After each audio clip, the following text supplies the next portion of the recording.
Hare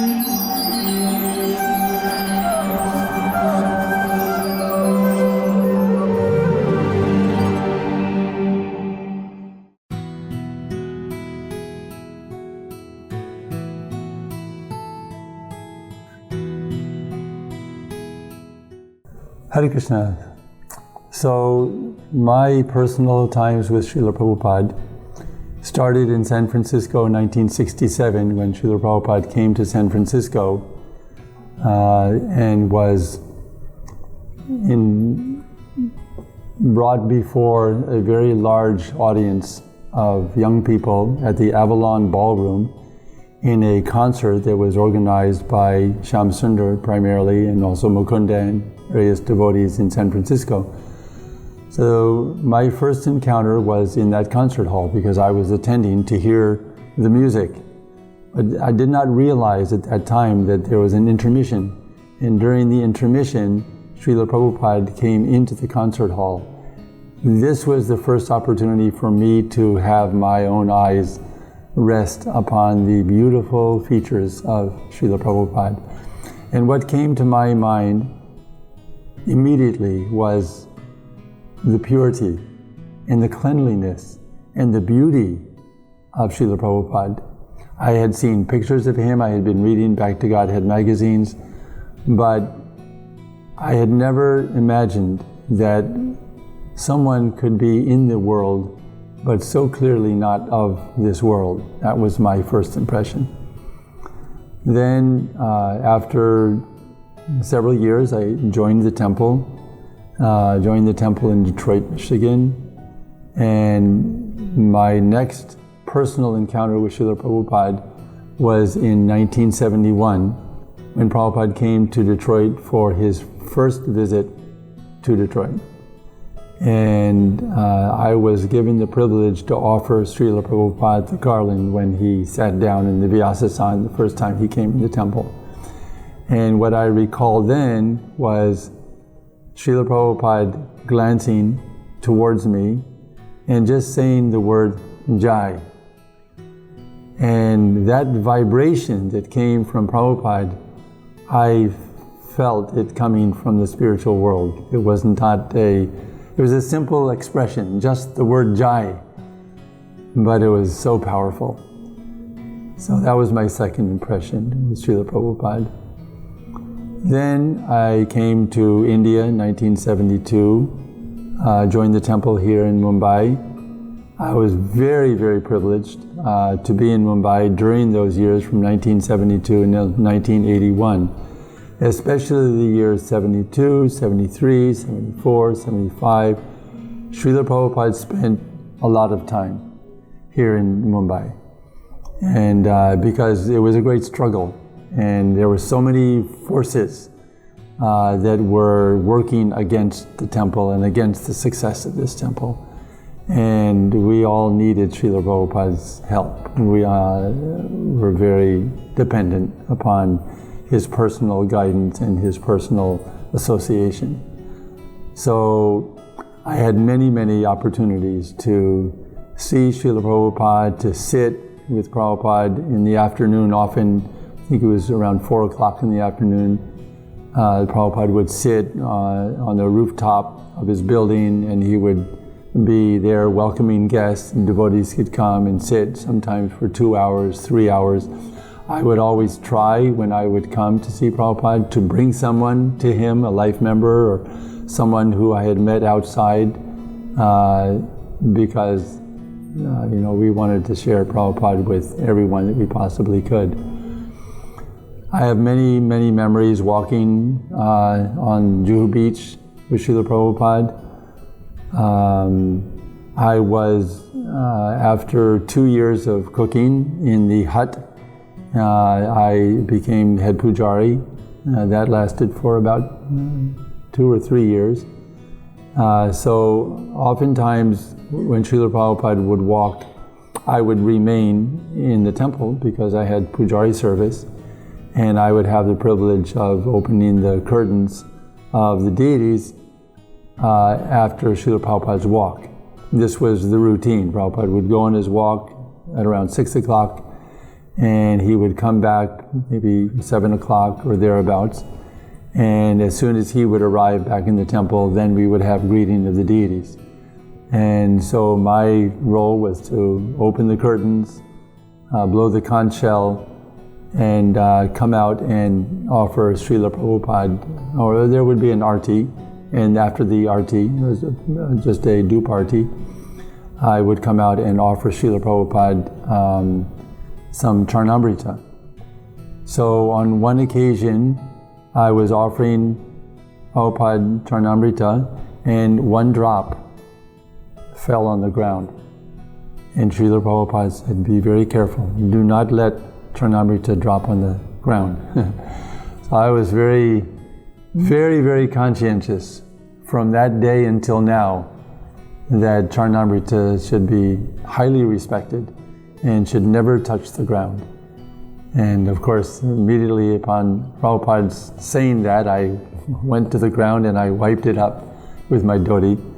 And then Srila Prabhupada would then, after greeting the deities, would sit on the Vyasasana and he would give Srimad Bhagavatam class. So one of my services outside of my regular service of cooking and even doing pujari work would be organizing dramas. And but we noticed in the early days that when we would have dramas, we would have many, many more people come for the Sunday program.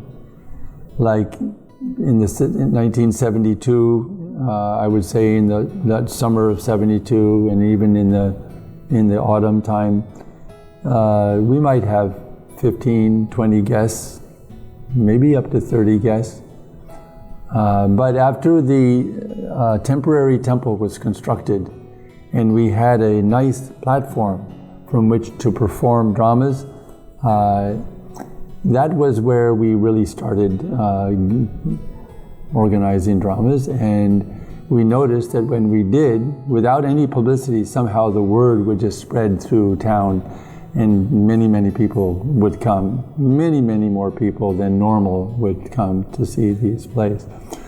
So we also would organize dramas for Srila Prabhupada, knowing that Prabhupada was very fond of dramas. I was aware of his comments after having seen plays in New York performed by the Vaikuntha players.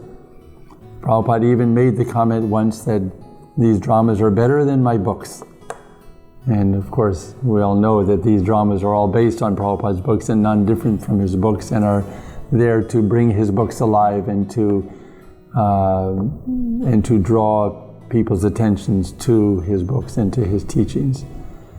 So the most outstanding experience and time that I had in performing dramas for Srila Prabhupada was on the occasion of the appearance of Lord Nrsingadev.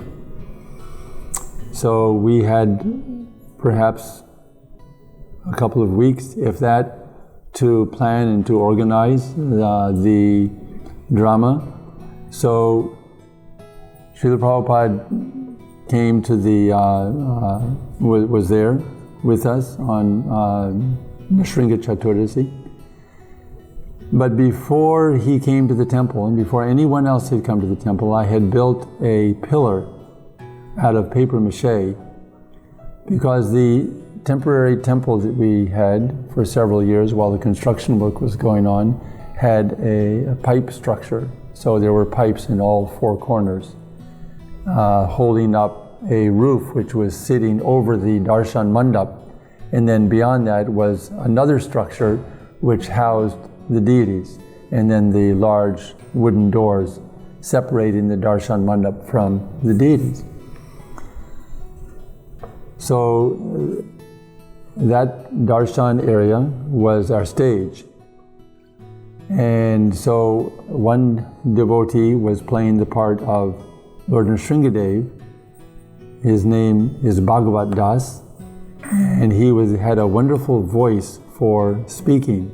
American devotee. He had very clear diction, and I wanted him to narrate the story as the play went on. But I also wanted him to play Lord Nrsingadev because he was a very large, strong-bodied devotee. So the way I was able to accomplish this was by putting him inside the pillar with a microphone and a little flashlight, and he had a script, and he was reading the script, and through the microphone, which was wired to speakers at the back of the temple, he was narrating the story and looking through a small hole, but nobody knew he was inside the pillar. So we did this play for Srila Prabhupada, and my personal experience was that because of Srila Prabhupada's presence, the play came to life. It was no longer a play. It was actually the pastime. I played the part of Hiranyakashipu. So some people might be surprised that I don't really have the build of a Hiranyakashipu. But actually I do. At least I have the build for Hiranyakashipu during his years of austerity. And so after the austerity period, which was in the play, and I stood on my tippy toes, my hands raised, praying to Lord Brahma for the benediction to become immortal. So after the benedictions were received to not be killed in the day or the night, in the sea, in the air, in the land, etc., I had to go and get a lot of padding all over my body in order to present the part of Hiranyakashipu as he took control of the entire universe. So it was a wonderful play that Srila Prabhupada seemed to be enjoying very much. A short devotee who was a brahmachari but very enthusiastic became Prahlad.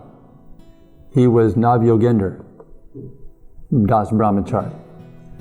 And at the end of the play, we all sat down. So Srila Prabhupada, very merciful, he began speaking saying that today is Nrsinga Chaturasi, the appearance of Lord Nrsingadev. Then before he started his lecture, he said that I am very pleased by how these boys have put together a play in such a short period of time.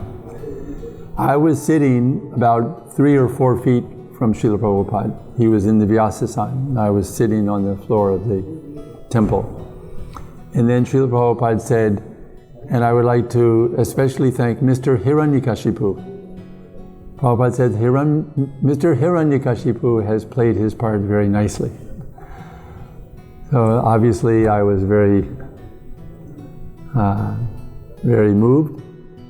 I felt that Krishna had allowed me to do something that gave pleasure to my spiritual master. I felt my life was perfected. And it was a very special time for me, obviously. And devotees all were very encouraging, also, and joyous. So then Srila Prabhupada went on and gave a wonderful lecture entitled The Theists versus the Atheists. So the other memory that has been etched into my mind took place on that same temple, on the same platform, and that was after Srila Prabhupada had finished.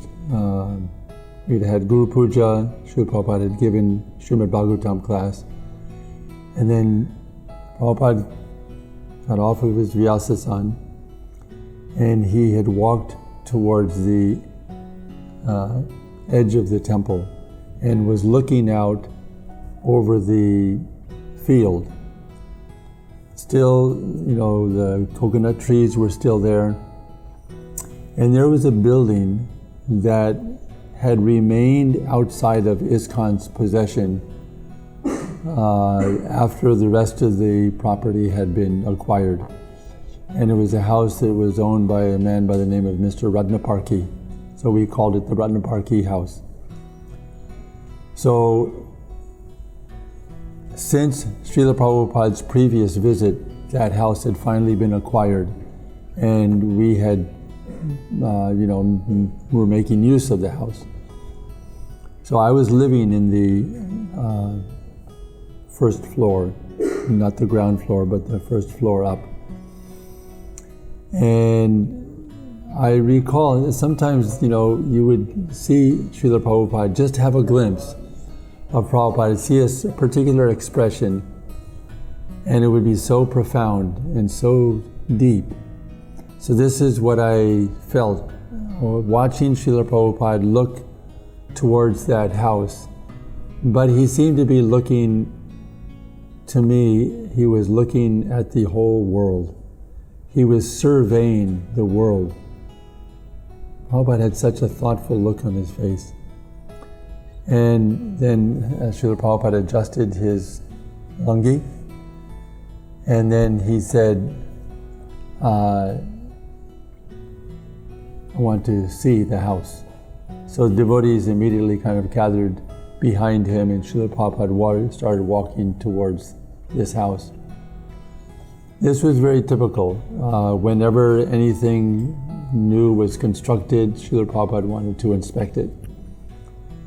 So Prabhupada walked into the house, he looked in the rooms, he walked upstairs, then he pointed toward a door that was locked, and he said, "Whose room is this?" And one of the devotees mentioned, Jagat Purush lives there. So Prabhupada said, "Open the door." So I immediately unlocked the lock and opened the door, and Srila Prabhupada walked in. By Krishna's mercy, everything was neat and tidy in the room. And Srila Prabhupada was pleased. And then he came out of the room and he wanted to walk up some very old rickety stairs that went up to a little loft area. No one was staying there. It was very small, just like a little attic area. Prabhupada wanted to go up there. Tamal Krishna Maharaj immediately said, "Oh, Prabhupada, that's too risky, too dangerous. The boards on the steps are old, and I don't think it's a good idea for you to go up there." Srila Prabhupada just completely ignored those words and went right to the stairway and walked right up. And what he saw at the top of the stairs disturbed him very much. In that little small area between the top of the stairs and a window was an area maybe 6 feet by 4 feet, something like that. And there was a pile of damaged Srimad Bhagavatam books. Srila Prabhupada looked at that. He did not like that one bit. These were books that had been damaged with mold because they had been stored in a place that had too much moisture. And the worms had eaten away at parts of the book. So these were books which were destroyed. And perhaps, I don't know, but perhaps the devotee who needed to clear that area didn't know what to do with the books, so he just put them in this space, which was out of the way. Nobody ever would have imagined that Srila Prabhupada would walk up and see these books. Prabhupada was very, very, very angry. This is the first and only time that I personally had witnessed Srila Prabhupada's anger to this extent. Prabhupada immediately wanted to know who's responsible for this, how this happened. Some explanation was given to him. And then Prabhupada turned around and started walking down these steps. And he walked past all of us. And I noticed that Srila Prabhupada's lip was quivering. Prabhupada was so upset. So it was a very, very, very awkward time. Nobody knew what to say. It reminded me of the pastime of Lord Nrsingadev, who was exhibiting so much anger that the demigods were afraid to approach him. And they didn't know what to say, what to do, because the anger was so too much for anybody to even grasp or relate to. So Prabhupada walked out of the house and he walked towards the back of the property and towards the hut where we were all living. And some few months before, we had had the groundbreaking ceremony and a cornerstone established, and a stone had been created saying International Society for Krishna Consciousness, founder Acharya A.C. Bhaktivedanta Swami Prabhupada. This is the cornerstone.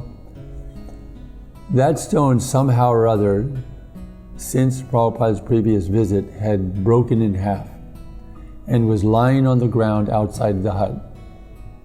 So after seeing this pile of books, Prabhupada came to the hut and saw the cornerstone broken. Prabhupada was very, very upset also about that. I mean, he was seeing our negligence and our incompetence. And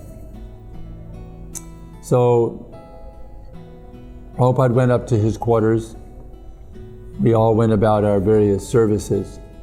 And several hours later, I came up to the rooftop where Srila Prabhupada would generally go at around 4 or 5 in the afternoon and greet guests. So I noticed that Srila Prabhupada was smiling, he was so relaxed.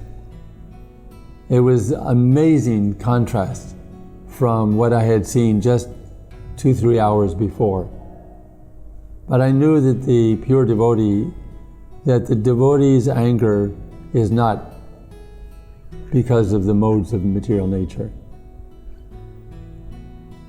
Prabhupada was seeing in these books Krishna and seeing the neglect of his disciples to deal with Krishna in this form. So he was very disappointed, and he had to be angry for our rectification. Nobody who was present at that time will ever forget this concern of Srila Prabhupada's. And nobody, I can't imagine anyone in that group ever disrespecting any of Prabhupada's books, having that experience. So there were many other times, numerous occasions would walk with Srila Prabhupada, and we would have opportunities to ask Prabhupada questions. I remember one time Srila Prabhupada was reciting some verses from Srimad Bhagavatam. I believe it was from Bhagavatam, but it could have been from another source. It described the different natures, not so much the different natures, but the different levels of spiritual advancement that are naturally accessible to different ashrams. So he is speaking of brahmacharis, about grihastas, and about sannyasis. And there's something mentioned in some scripture where a brahmachari is said to have 50% chance of going back to Godhead, of achieving perfection. A sannyasi, 75% chance of achieving perfection. And a grihasta, 25% chance. So Prabhupada was quoting this from some scripture. So one devotee asked Srila Prabhupada, that Prabhupada, you say that a grihasta has only 25% chance to achieve liberation in his lifetime. But what about Saurabh? So Saurabh was the architect, and he was living in the hut with the rest of us, and he had a little office that was created by chittai sheets.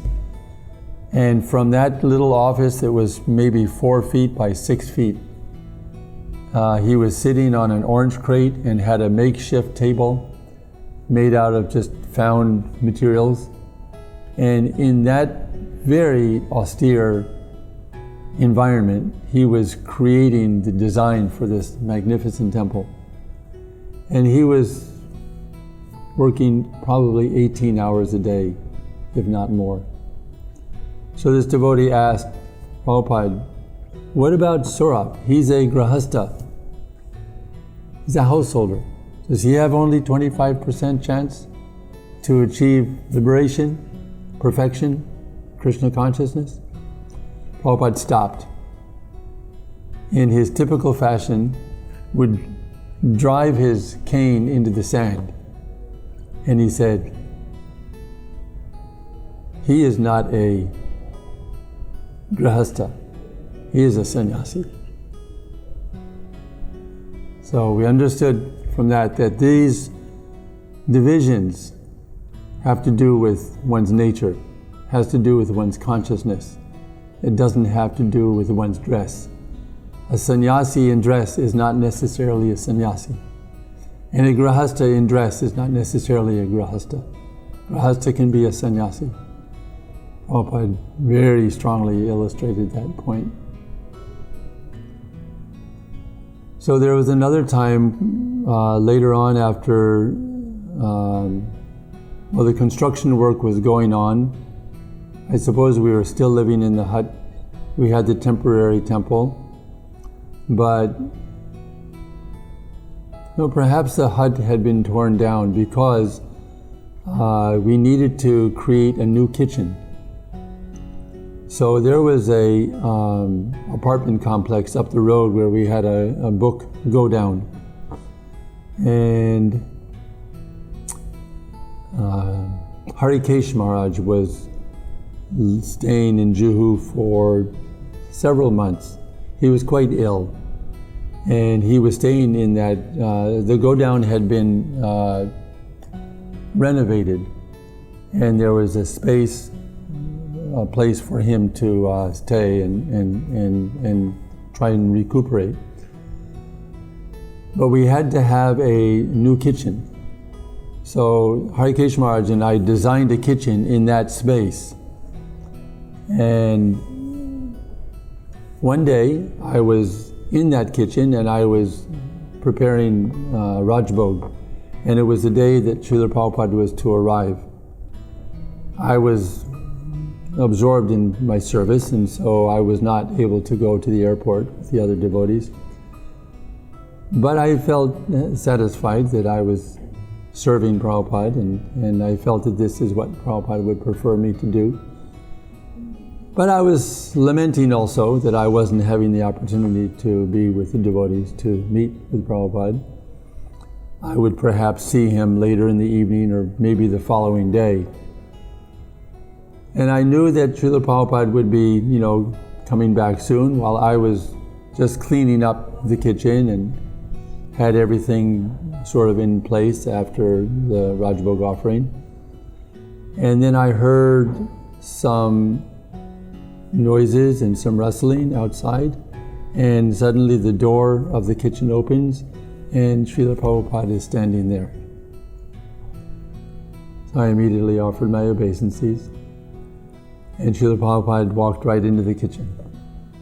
And he looked at everything, because this is one of the places that had been created since his previous visit. Srila Prabhupada liked to inspect.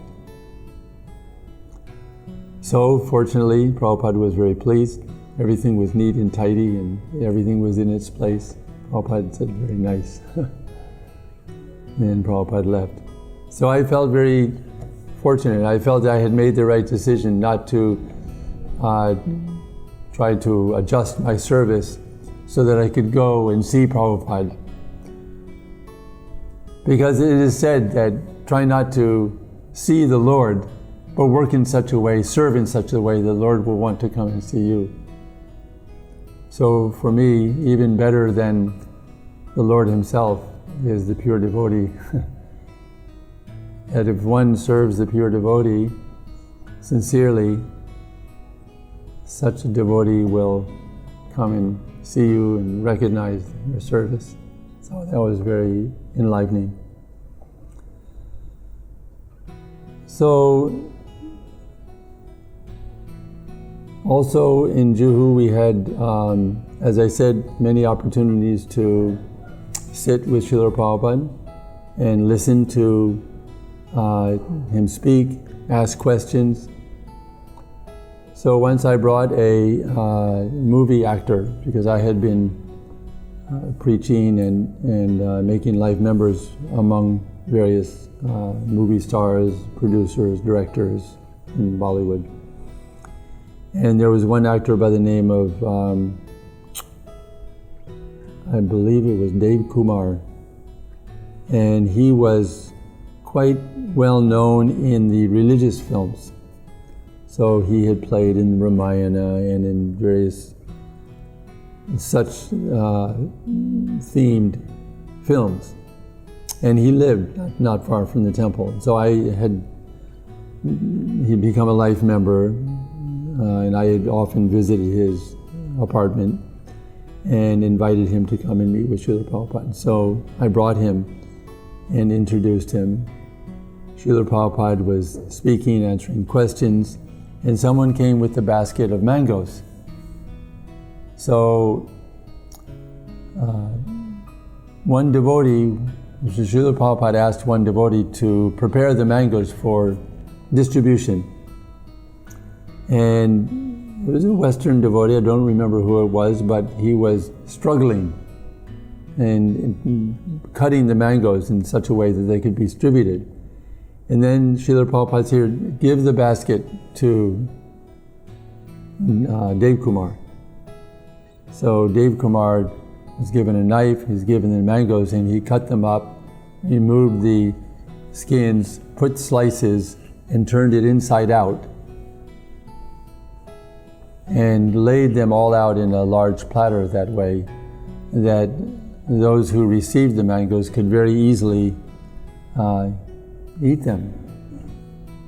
So Srila Prabhupada gestured to Dev Kumar and he said, you see, he is a guru. Guru means one who's expert and who can teach others. So I'd like to tell also a pastime that I had with Srila Prabhupada in a dream. I hope nobody will object to this. But it was a very powerful dream. Srila Prabhupada did say on several occasions that if you dream of the spiritual master, you should understand that the spiritual master is present. So I had one very, very intense dream of Srila Prabhupada. And in my thinking of my times with Prabhupada, I often think of this dream because I feel that Prabhupada was present. So I was engaged in preparing a room which was in a house in some remote location. I don't know where it was, but it was an old house and it was very dirty, but Prabhupada was going to stay there. And I was given the responsibility to clean the room where Prabhupada was going to stay.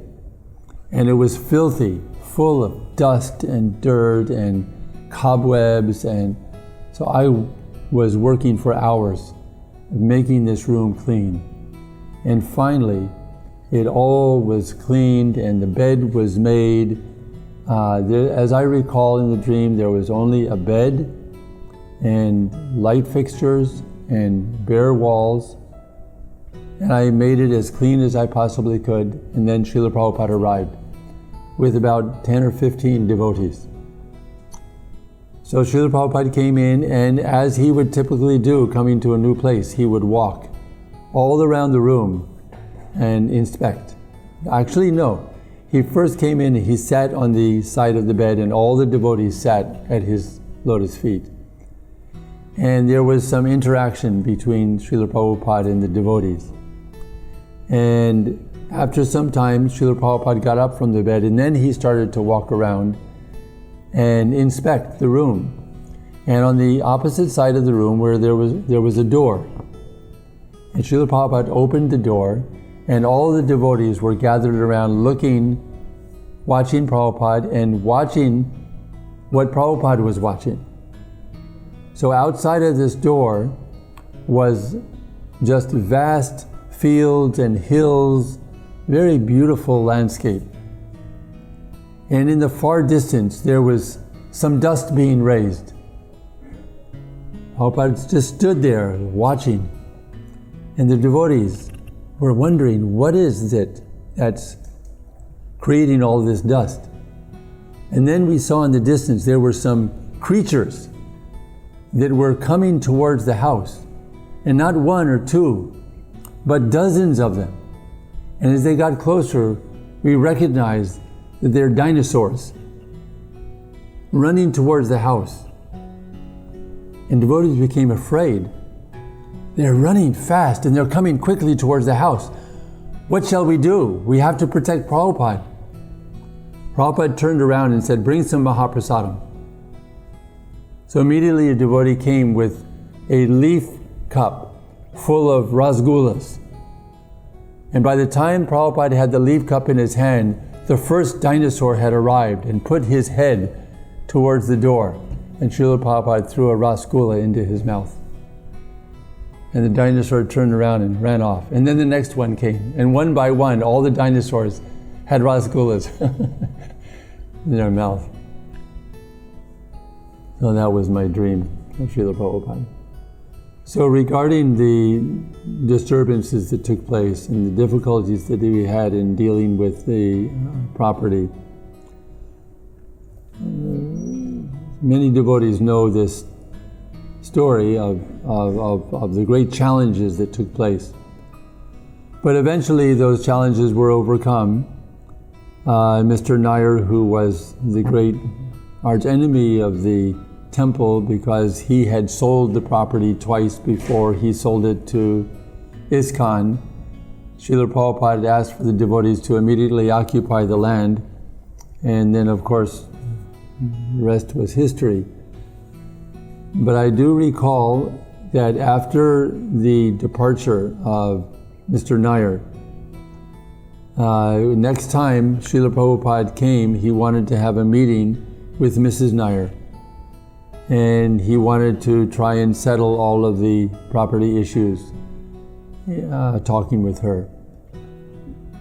So a meeting was arranged between Srila Prabhupada and Mrs. Nair in a building that was owned by Sumati Morarji.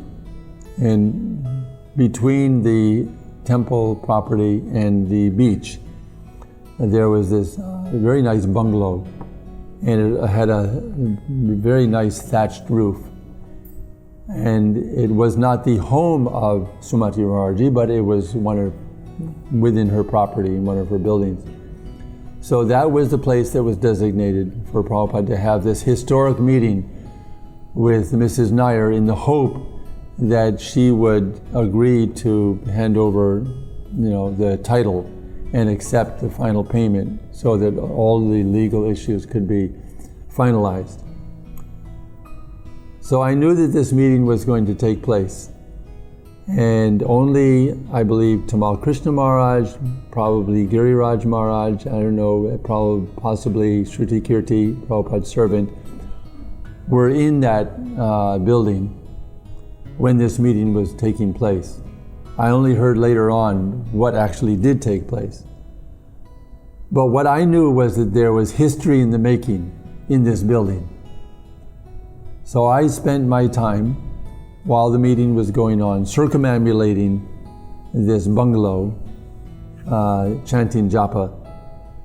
And it was a very exciting time. So here's an opportunity to be with Prabhupada when you cannot be with Prabhupada. I felt very close. I felt like I was in the middle of it all, but not quite in the middle, but close enough to the middle to be, for it to be a very exciting time. So often there was this sense of history when we were there in the early days in the movement, and especially enduring the austerities and the difficulties, but being very grateful and very honored to be having the opportunity to serve in this, what we saw as the beginnings of something very, very great. I mean, that had to do with Hare Krishna land, but it also had to do with any service to Srila Prabhupada back in those days. It gave us a sense of just being very, very privileged to be part of Srila Prabhupada's team to try and build the foundation for what we knew would be the saving grace for this world for the next 10,000 years. And so to this day, this privilege continues, and something that we should never forget. Okay, so another memory I have, going back in time to the early days in Detroit. So this is 1971. Srila Prabhupada came for his first visit to Detroit. When I first joined in Detroit, we had just a small house near Wayne State University in downtown Detroit. From there, I went to do some service in Chicago and then New Vrindavan. By the time I came back, after about 6 or 8 months, when I came back, the temple had moved to a much nicer location and a much more stately building. So when Srila Prabhupada came, we had that temple in an area called Indian Village in Detroit. It was a very, what you would call a upper class enclave within the city of Detroit. So Srila Prabhupada came into the temple for the first time, came into the temple room and sat on the Vyasasana. Somehow I was close enough and I was given the opportunity to garland Prabhupada. So this was my first close-up contact with Srila Prabhupada, who was soon, within the next 2-3 days, to become my official spiritual master, because I was about to take initiation. So I garlanded Srila Prabhupada, and Prabhupada just uttered this beautiful sound vibration, Jai. And I felt this vibration reverberate within my body. And I felt so cleansed and so purified just hearing that sound. So that was a wonderful experience. So then, I don't believe it was the same day, it could have been, or it could have been the day after or the day after that I remember Srila Prabhupada was giving Srimad Bhagavatam talk. And in the talk, he was pointing to a painting that was in the temple room of Srimati Radharani offering Tulsi leaves to the lotus feet of Krishna, and some gopis in the background looking through the trees. So Srila Prabhupada, pointing to this painting, it says, saying that here Radharani is worshipping the feet of Krishna. And the gopis, they're not serving Krishna directly. They're assisting Sri Radha in her service to Sri Krishna. And others are assisting those gopis in their service to assist Sri Radha in her service to Krishna. Then Prabhupada made a wonderful gesture. He said, so to become the servant of the servant of the servant of the servant is our goal. And then Prabhupada said with his finger like this in the air, and the further down the line of service you go, the sweeter that service becomes. So I've always remembered that. I've always felt that if we have the opportunity to serve a devotee, who is serving a devotee, who is serving a devotee, and who's serving a devotee, then we have the sublime benefits of all of those devotees' service going all the way to Krishna. So not only can we not approach Krishna directly, but we shouldn't want to approach Krishna directly, because the nectar of serving the servants of the servants of the servants is so much richer and so much greater, because it contains the accumulation of all of those services and all of those great devotees who are before us and between us and Krishna. So Krishna's mercy runs like an electrical current. And as it flows down the line, it increases in its potency.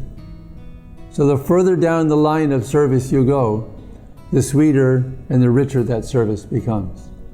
So we don't lose anything with time. I heard one devotee recently mention that the grandfather is more merciful than the father. So those who are in second generation, what to speak of great-grandfather, great-great-grandfather. So the mercy only increases as we go down the line of service, if we're sincere in serving the Lord. So another experience I had during the time that we were living in the hut. There were very austere conditions. We were co-inhabiting the hut along with mosquitoes, rats, and snakes. And there were times that we would be sitting down, taking prasadam, and feeling the rats walk behind us, between us and the wall of the hut. And sometimes when the devotees would go out for preaching, I would prepare their meals and cover them with a leaf plate. At more than one occasion, a devotee would come back, take off the top of his leaf plate and find a rat eating his prasadam. But because I was a cook during those years that we had the hut, I was spending a lot of time. And in the hot season, especially in May, before the monsoon season came, I would say, the heat would become intolerable. The heat outside would be maybe in Fahrenheit, 120, 125 degrees, extreme heat. I remember sometimes walking with the boga to the temple, the temporary temple, and having my chappals begin to melt on the hot sand. It was sometimes so hot. So in the kitchen, of course, was even hotter. And on this one particular day, I felt that I was going beyond my limits. The heat was too much. I really couldn't tolerate it, but I had no choice. So I continued. I was preparing the Rajbhog offering, and finally everything was done, and the boga was taken to the temple, and I was finished cleaning up the kitchen after. I was sweating profusely. I was very, very uncomfortable.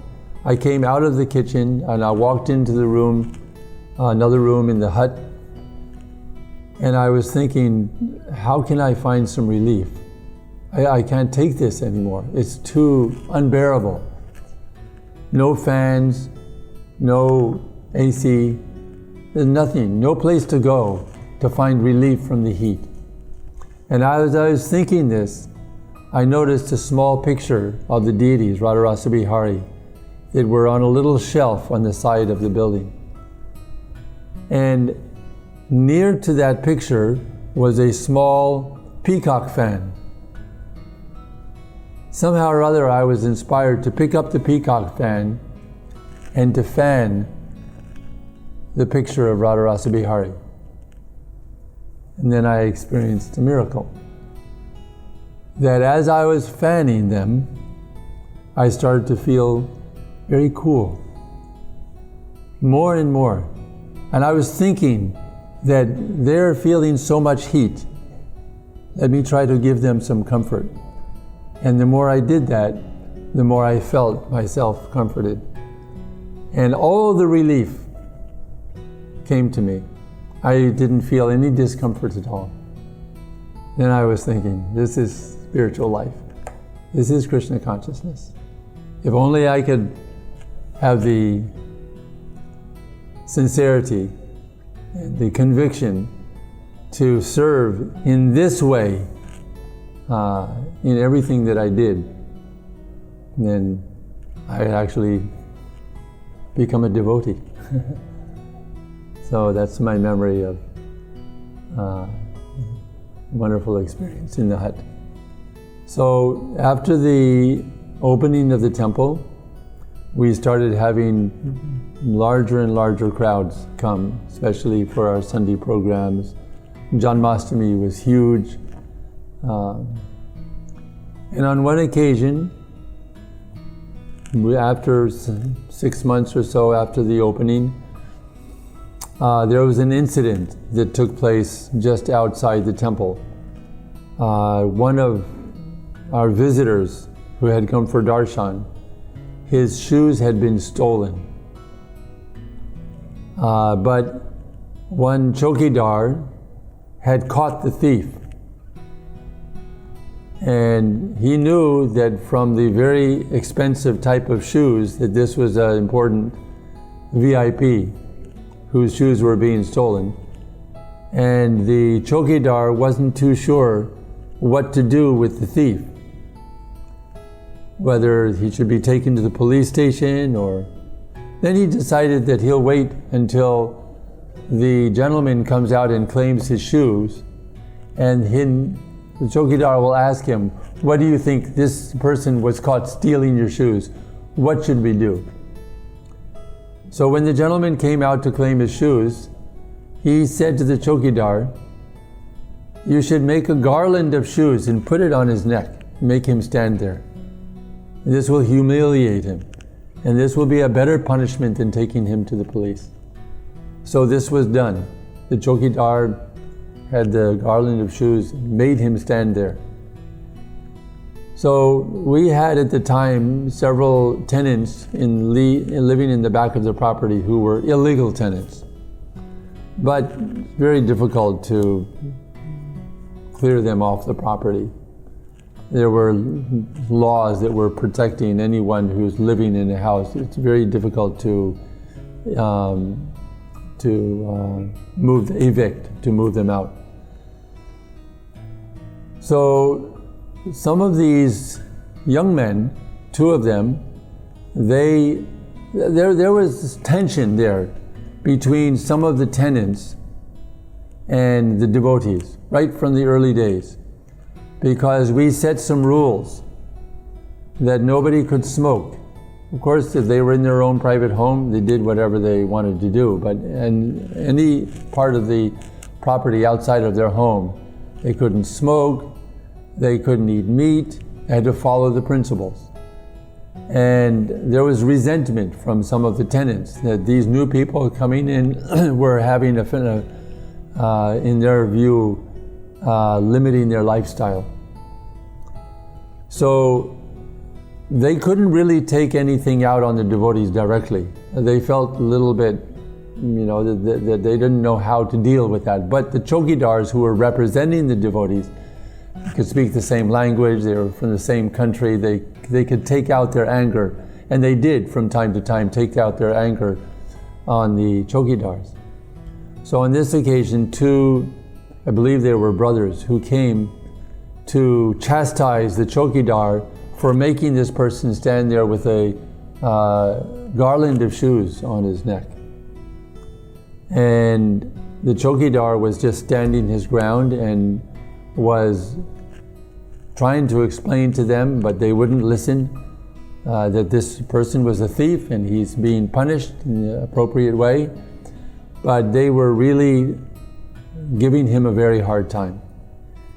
And then they started to insult him and say some very nasty things about his mother. Well, in India, you don't say bad things about one's mother without expecting some reaction, and they got some reaction. So the chokidar became very angry with them, and then they started to push one another.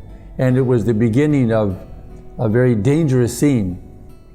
So the temple manager, as soon as, named Mahabhuti, as soon as he was aware that there was a conflict, he came and tried to resolve it. But it was too heated. It couldn't be resolved in that location because people were ganging up, friends of these boys, and others were coming in from outside and shouting, and it was getting a little out of hand. So then it was decided, Mahabodhi decided to take these, go with the chokidar and these two thieves into the reception area and just deal with it there away from all the people. But as he was taking them, someone threw a brick and someone threw a stone, and it turned into a riot very, very quickly. It just erupted, and by that time there were maybe 30, 40 people who had come in from outside who were also picking up objects and throwing. And then all the chokidars, we had on the property perhaps 7 chokidars, one at each gate, and they all came together and all were carrying their lathis, sticks, and started trying to beat back these people who were creating such a disturbance and pushing them out. But it was too large a crowd, and more people were coming in from outside. And so it got to a point where Mahabodhi and one other devotee who were in the middle of this thought they better get away. It was getting too dangerous. It was a riot. It had turned into a riot. So they came away, and then it was just a fight between the chokidars and the rest of these people. Somehow or other, someone was able to close the door so that more people couldn't come in, but already there were a large number of people who had come in, agitating the situation more and more. And so I was in the reception area, and we were seeing what was going on, looking through the window. I wanted to get a better look. I had my daughter Rasapriya on my, kind of holding her in my arms. She's very, not even maybe 2 years old. So I wanted to keep a distance, but I wanted to see a little more clearly. So I actually came around the corner and looked toward, this is all taking place right at the entrance of the temple. And suddenly I see one very tall person who was part of this agitating group get hit in the head and fall. And then I heard a scream, and it was his wife. And she came forward and she started screaming, my husband, you've killed him. She was out of control, screaming. He was unconscious. What have you done? What have you done?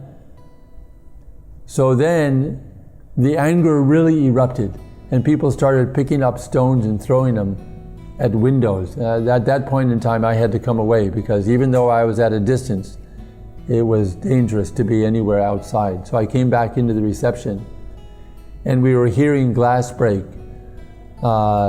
People were throwing bricks and stones through the windows in the guest house.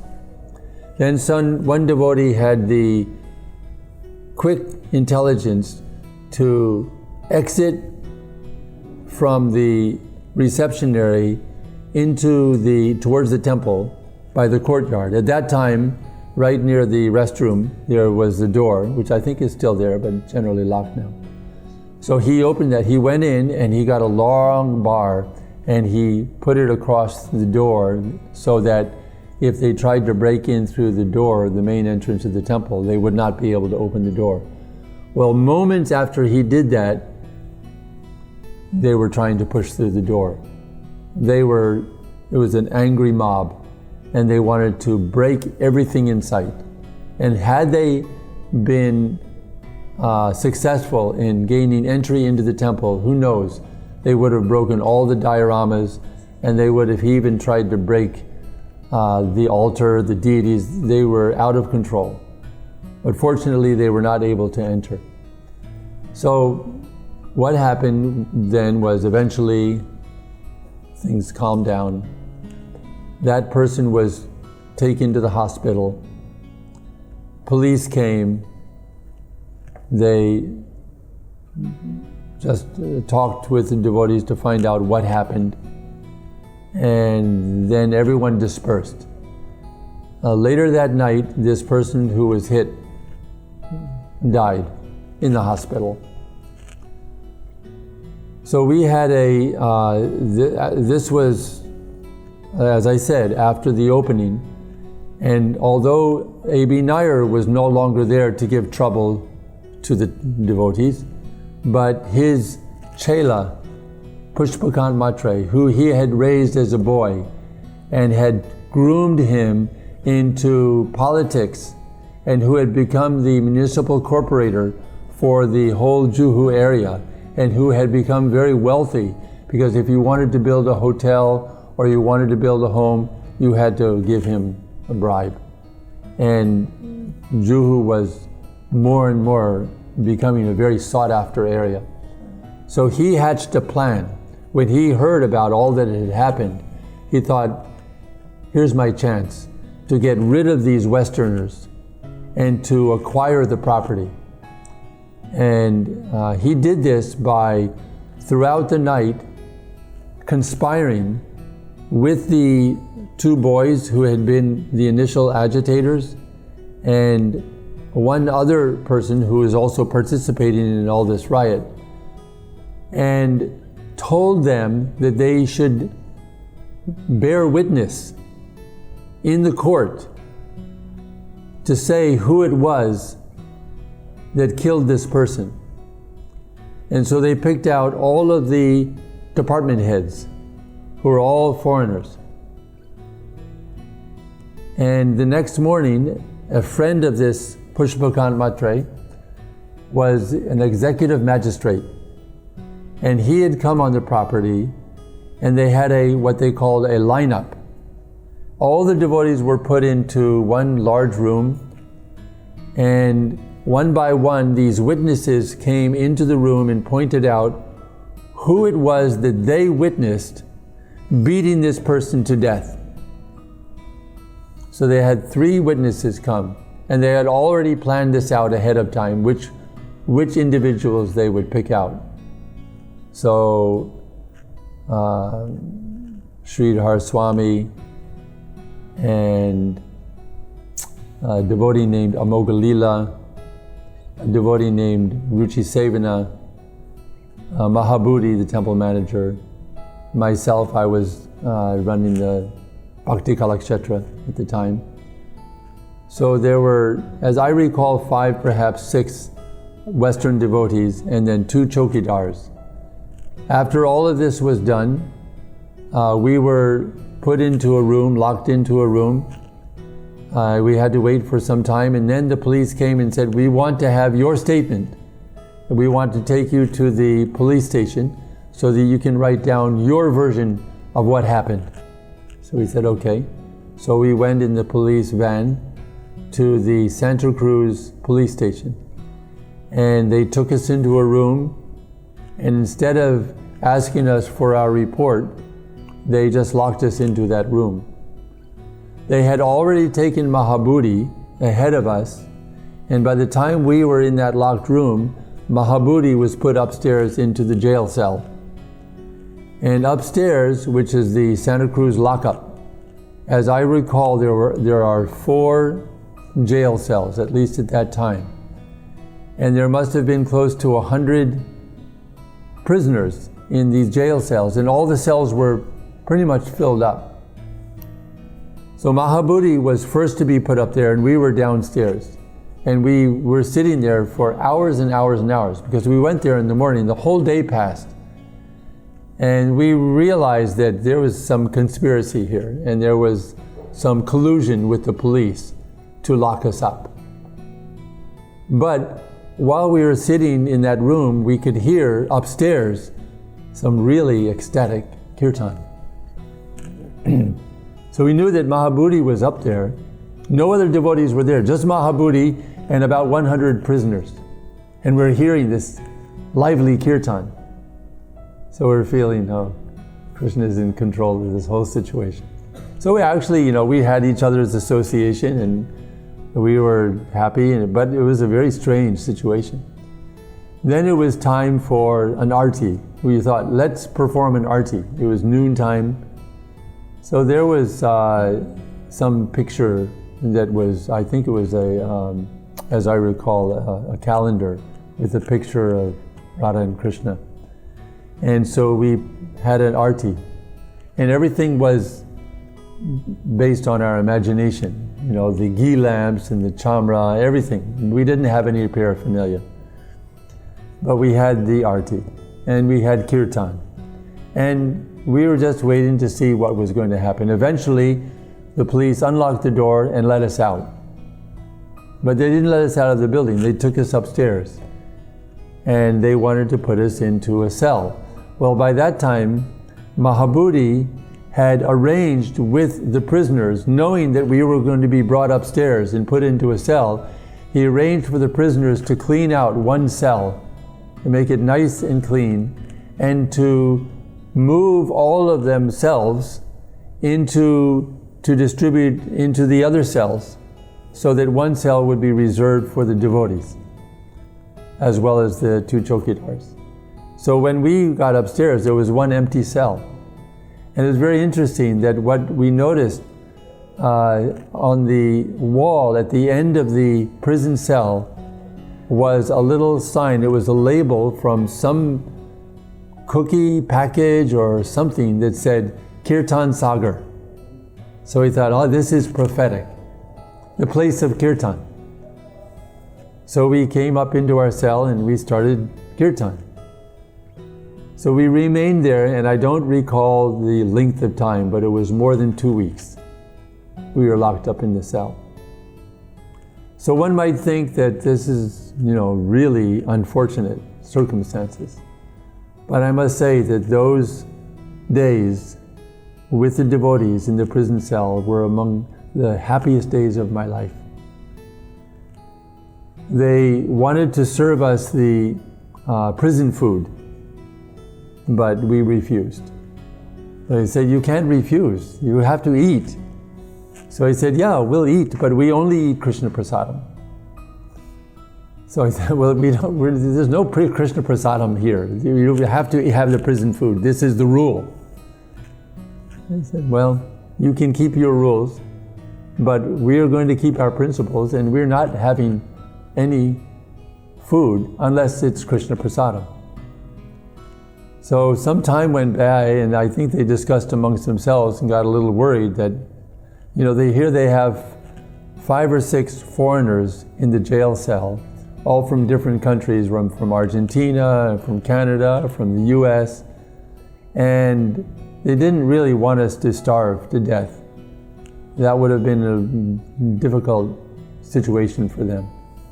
So they finally relented and said, all right, you can have prasada. By that time, there was communication back to the temple. And when it was known by the temple that they would allow Krishna Prasadam, so a whole van of prasadam was brought, not just for the devotees, but for everyone in the lock-up prisons. Buckets and buckets of rice, dal, chapati, halwa, sweet rice, pakoras, a huge feast. So everybody had a wonderful feast. And that continued every day until we came out. So one devotee, Amogalila, he had actually been born in India. His parents were missionaries. So he knew Hindi. So he would give every morning a class in Srimad Bhagavatam, and in the evening time, Bhagavad Gita class. Then they wouldn't allow us initially for any books, but eventually they allowed us to have books. And they wouldn't allow us to have any arti paraphernalia, but eventually they allowed us to have paraphernalia. They allowed us to have photographs of the deities, so we made a nice altar. They allowed us to have Tulsi Devi, so we had Tulsi Puja. So during those weeks that we were in the prison, we had a full program. Morning program, afternoon program, we had some dramas. And but before all of this, when all we had was just ourselves and our clapping hands and our imagination to offer the various articles in the arti ceremony, even then, when we would complete the offering of a ghee lamp, we would pass the ghee lamp and all the other prisoners would take the ghee lamp, the imaginary ghee lamp, take the flame upon their head. After 1 or 2 days, the police constables would come upstairs during the arti ceremony, take off their shoes, and reach through the bars and take the ghee lamp like this. It was an amazing experience. All of us were chanting at least 32 rounds a day, some 64 rounds. We had plenty of time for hearing and chanting and preaching. So eventually each of us came out because there was a certain procedure. The life members came forward to offer bail money. So for every devotee there was a life member sponsor who would offer the bail to get that devotee out. So when all that was taken care of, they let us out. Every week we had to go to the police station to report in, and we could not leave the area. Eventually, after 1 year, the court case came up, and for 16 very unbearable days we had to sit in court while all of these foolish people, one after another, would come and lie, bearing witness that they personally had seen the murder take place among the devotees. So eventually the case was concluded, and after 16 days we listened to the judge read the report, and finally came to the last page where he gave the conclusion that due to a lack of substantial evidence, all of the devotees are acquitted. However, they did imprison one of the chokidars, and it was not the chokidar who had actually wielded the lead pipe that hit this person in the head. But he accepted it. He was the head of all the chokidars. He was a Bengali young man, quite intelligent young man, who I understood that in the time that he spent in prison, he did a thorough study of Chaitanya Charitamrita and also worked towards his college degree. So that was one of the outcomes of the struggle that we had here. And it was a struggle that might sound a little unusual, but it was nectar. It was bliss. Because just as Queen Kunti prays to the Lord to please give more and more trouble, because in those troubled conditions we think of you more and more. So it is a fact that when we are put into difficulty, and the difficulty is so extreme, we have no one to turn to but Krishna and the spiritual master and the instructions of the spiritual master. And we have to find within ourselves our real identities, who we really are, and react in accordance with how we should be reacting, not reacting in anger, but reacting according to Krishna's direction. It's a very wonderful experience.